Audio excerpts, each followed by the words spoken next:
We're going to bring in retired NYPD detective and CEO of the Brosnan Investigative Group, Pat Brosnan. Pat, great to be with you again. That's such a hard video to watch, but the family apparently thought it was very important to put that out there. Talk to us about that from an investigative standpoint. How does this work into the investigation, and how important is it to kind of flesh out information, maybe apply pressure?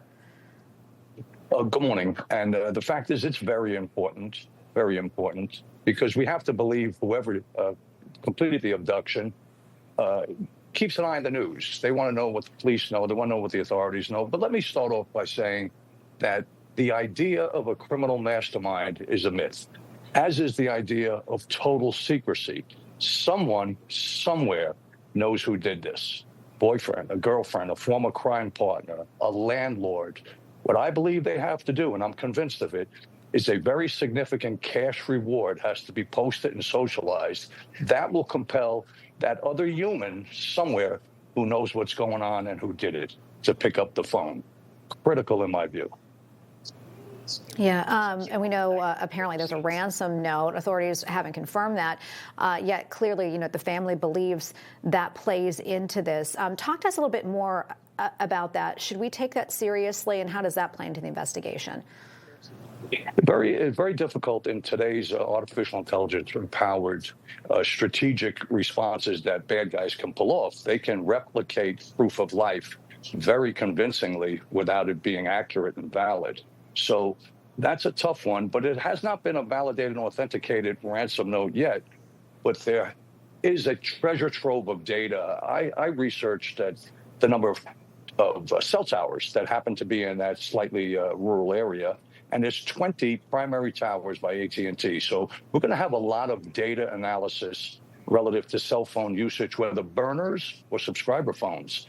And I would go back 30 days if I was leading this investigation, because they probably cased this place pretty extensively.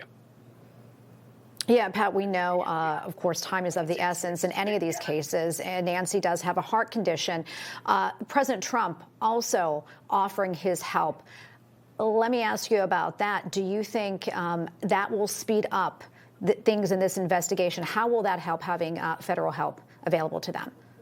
Tremendously, with the president behind it, and I'm not surprised. This will bring more resources to bear. If they have 100, they could go to 1,000 investigators. They could go to 2,500. There's no end to it with the president giving tailwinds to the investigation, and they need it because there's a treasure trove, a tsunami of data out there, not just with the cell phones, but anybody who's been to that house in the last 45 days, guests, landscapers, people who've come to repairmen. All of those folks, they need a deep dive, an inch wide and a mile deep, to find out who they are, what possible connection they could be to a criminal that would undertake this type of absolutely heartbreaking abduction. Yeah. I'm almost out of time, but I want to ask you this. We heard the family asking for prayers. How important is it having faith at a time like this when you seem to have no answers at all and leaning into it? I know you're a man of faith. I think listen, any port in a storm, to be very honest. This is an exceedingly complicated and complex case, a lot of moving parts. Or despite the resources, there still is an amazing amount to go through. And the reality is time is our enemy. Time is an enemy here, and that's scary. Day 5 is scary. But hope springs eternal, because we do have great investigators and an awful lot of facts to parse. Yeah, absolutely. And we're praying for all of them and her safe return. Pat, great to be with you. Thank you so much for your insights as always. My pleasure. Thank you.